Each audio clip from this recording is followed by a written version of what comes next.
and abuse. And today I will mostly focus on the impact of all these abuses on your physical health and how do we deal with it, the treatment part of it. So today I will be sharing screen to explain you better so that you will get the understanding of what we are talking about, because obviously you are not medical students, so it is little new to you. So this is how these substances, they impact our body, and we will focus on that. Common substances which are abused are alcohol, opioids, morphine, cannabis, and yes, the prescription drugs are also on rise, and many people are abusing sedatives and tranquilizers also. So the substance abuse is not just a burden to the society, it is equally a burden to a healthcare system, because they tend to fall ill at least 3 to 4 times more as compared to a healthy individual, and they burden themselves and their family with financially also, physically also, and emotionally also. Many of them are trying to stop, but due to some reasons and they cannot get enough help, so they cannot stop, and we are here to help them in each and every manner. So first of all, I like to address this question that instead of stigma, we should take them as patients. They are all sick and they need help, they need support. If we will help them medically, physically, emotionally, and we will support them in all manner, then only we can take them out of this ditch, and we should help them. So these are the different abuses which are very common nowadays. And approximately we have more than 250 million abusers in India itself. And more than 10% of them die due to chronic or acute effects of all these drugs. So these things have already been covered by Miss Nikita. And basically now the causes. Right now, media pressure and effect of media is a big leading cause to promote youth, especially to the alcohol, drug abuse, and smoking. And as the youth of the country, you should all deal with it and be logical and educative enough that you should not get into all these things. Peer pressure is also a common factor. What I like to emphasize on the psychological factors. Many a time, the patients who come to us, they do these things to curb their anxieties, depression, and their failed stress management skills. When they are under stress of exams, of workload, family pressure, relationship deals, they go and abuse, do something which they have obviously mostly seen in the movies or Netflix series, and they do such things thinking that they will escape those pressure, but in turn they trouble themselves and make them habitual to all these substances. How you will know that you are harming your body? In terms of alcohol, 21 drinks per week, more than 21 drinks per week will cause much harm, a lot of harm to your body. So mind these numbers. All the psychotropic drugs are completely illegal. Even minutest quantities will harm you. All the prescription drugs against a doctor's advice are harmful, so we should stop taking them if they are not advised to us. Even the minutest and smallest quantities of painkillers and sleeping pills I'm talking here, because very frequently I'm having patients of depending on tranquilizers, anti-anxiety pills, and sleeping pills. This is very common. So the people abuse them, as Miss Nikita have told about their primary effects. They feel excited, they feel relaxed, they feel happy after taking them. Now, our important part is what they do to your body. Alcoholics and all the drug abusers have low brain activity. Their brain starts to decay. Their mental activity starts to decrease. Their judgment start to decrease. Their memory is weakened. They commonly complain of dementia, blackouts. You already know that after taking drugs and after taking alcohol, you do not remember the series of the events which happened, that as you saw in Hangover. And it is very common with the drug addicts and in chronic effects also. They'll forget about things, they'll not remember anything. They are rotting and they are spoiling their liver cancer, pancreatitis, and mood swings, relationship problems. Their immunity is low. They are risking their heart. The heart swells up and it cannot pressure and it cannot push enough blood to the body, and in turn they are causing ulcers into their body. And you can see peptic ulcer here, the esophageal tears. The alcohol, it irritates the mucous membrane, our food pipe, our stomach, and it literally digs hole. These ulcers are the holes created by alcohol and tobacco smoking into the body. Our pancreas is infected because of the chronic use of alcohol and tobacco, then tobacco smoking increases 100% risk of any cancer in our body, 100% risk of heart attack, 100% risk of lung cancer, 100% risk of cervical cancer, and testicular cancer is increased by tobacco smoking. So as a doctor and as a human being, I request everyone, please, if you know somebody who smoke, help them to stop. And erectile dysfunctioning, menstrual problem, impotency, infertility is again a very common cause because sperm counts decreases in the people who smoke, and every smoker, he decreases his lifespan by 14 minutes per cigarette. For one cigarette we smoke, 14 minutes of their life is decreased. We can see the changes in their mouth. The tar is deposited in their mouth, in their tongue. The tar in the cigarette is deposited in their lungs. We can see the changes. A normal lung is pink and a smoker's lung is black.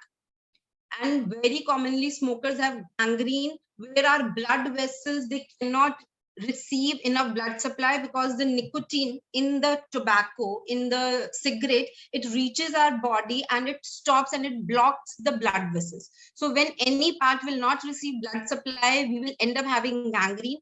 Of course, cancers of mouth, throat, and lungs are very common. And this is how it happens to our heart. When we do exercises in the gym, our muscles are pumped up, but we do not want to do same to our heart. When a heart is labored to push the blood to our blood, our hearts also get swelled up. This is called cardiomyopathy, which is very common in alcoholics and smokers and a major cause of heart attack.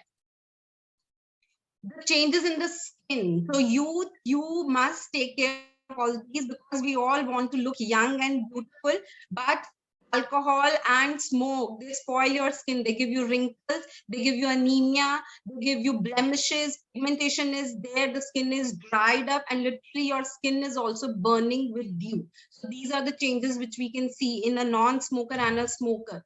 Changes in the skin we can see. Now we come on to all the drug, opioids, morphines and all. They are very harmful. Minute quantities can cause poisoning. They are technically poisons. They cause hallucinogens, delirium, psychosis, mood swings, depression, anxiety, breathing difficulties. And people who use IV drug abuse, they inject themselves with the drug, they have hepatitis. Chances of hepatitis and HIV infections are very common because they share and they do not take care of the hygiene. Fits and seizures are also common. Again, the brain activity is decreased because our brain parts, they start to shrink under the effect of all these drugs. We can see the changes in their skin when they abuse them with IV injections. There are ulcers and marks in the skin. Cocaine, next we come on to cocaine. It is taken by the mucous membrane, and whichever mucous membrane they are using, either they are snorting it or they are taking it by mouth, it destroys the mucous membrane.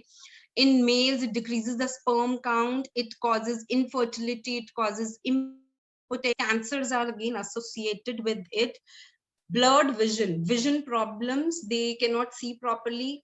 Hallucinations, illusions are common with all the drug abuses, and it decreases the sex drive, and because of the hormonal depression cocaine causes. And we can see again the brain activity, the impairment, their reflex time is prolonged. If they burn their hand, they will burn their hand much more. They'll take off their hand after some more seconds as compared to a normal person because their reflexes are slowed. They'll feel less pain, but they'll damage their body much more. We can see the changes in the mucous membrane. The nose is literally stuck inside due to progressive use and chronic use of cocaine, and same happens to the mouth and the throat. Next is cannabis or marijuana. Many people, they say it is healthy and it's medicated, but no. If anybody is taking a concentration of more than 0.3% of CBD or any marijuana or any cannabis related product, it is very, very harmful. Nobody should take it without a doctor's concern. The problem with Marijuana is, it causes impulses and it causes hallucination. People will have revenges, people will have imaginary things, they will run, they'll do suicide, they'll murder, and they'll do crimes. There are many crimes associated under the effect of cannabis because they are not in their proper senses. The brain is making them think which is not present, and their inappropriate behavior, they lose the age appropriation. Like if a person is a 30-year-old, he may behave like a 10-year-old or a 50-year-old because they lost the sense of orientation. So that is what cannabis do to you. If you want to see what are hallucinations, hallucinations are when you are seeing or hearing things which are not present.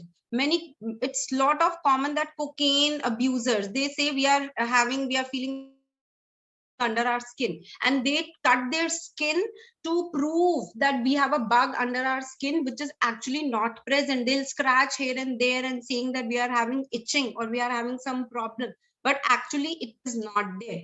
They feel illusions. Illusions are where the sense it perception is altered, like something else is there but they'll see it something other things. Like if there is a rope present, they'll call it snake. So illusions, because their brain is not acting properly. So people suffer from all these things under the effect of these drugs. This is an abuser who was sober and then she turned into an addict, and we can see what it does to their face, to their health, internal body also. It spoils them. Withdrawal symptoms, every abuser, when they stop taking, within few days or few weeks, they complain of the withdrawal symptoms, which can vary from deliriums, psychosis, nausea, vomiting, pains, sleepiness, insomnia, anxiety, depression. They're underlying all the problems. They come. Tremors are very much accompanied.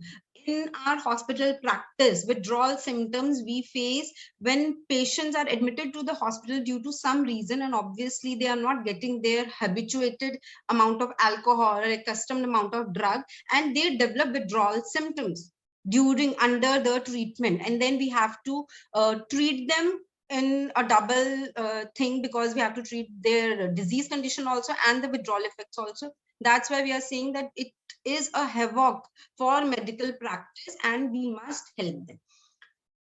Now, enough about what damage it does to you. Now we will focus on, yes, you can turn it back, you can help yourself, and you can heal your body. Our body is good.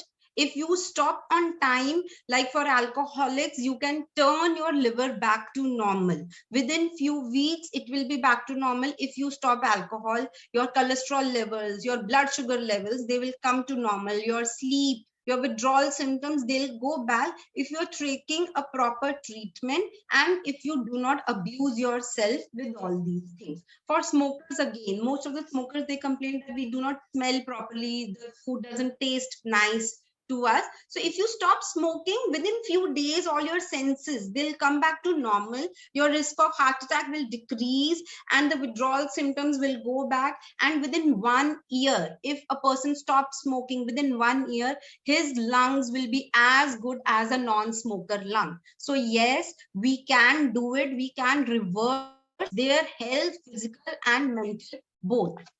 Now, what we should do to help them? Medically, if I say, we need to work as a team. So like me being a homeopathic practitioner, we believe in the sense of complete health. So their mental health will be taken by a proper psychologist and counselor. Will they take the psychotherapy? They'll motivate them. And physically, we have to take care of the emergency management. If they are overdose and they are having any withdrawal symptoms, will give them medications as per their symptomatic problem. And then we give them personality based medications, where those medicines will work to strengthen up their will and strengthen up their they'll take care of their anxiety, it will fix their depression, and it will strengthen them from inside to fight this drug and not to get dependent and to fight those relapses if they have any urge. So those constitutional medicines and personality based medicines will help them.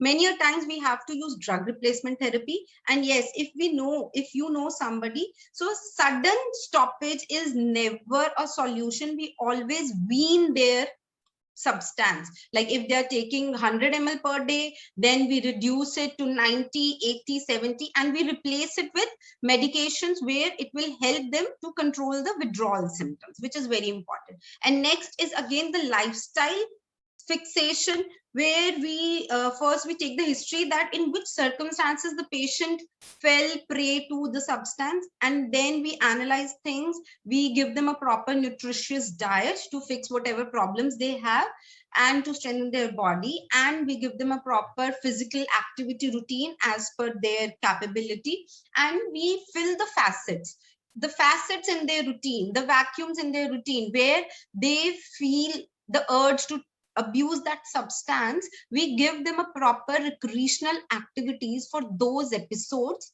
and then obviously we advise them and we help them with the 24-hour helpline number, where anytime they feel any problem, we give them, and they can call and they can ask for help. Any physical, mental, or any urge, we advise them the group participation, because whenever we do anything in group, it is better.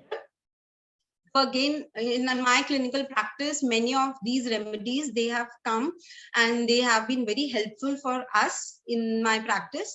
So I just wish, if you know anybody and if you doubt anybody that they are abusing, so please help them and take them to a proper counselor and guide them so that they can heal them.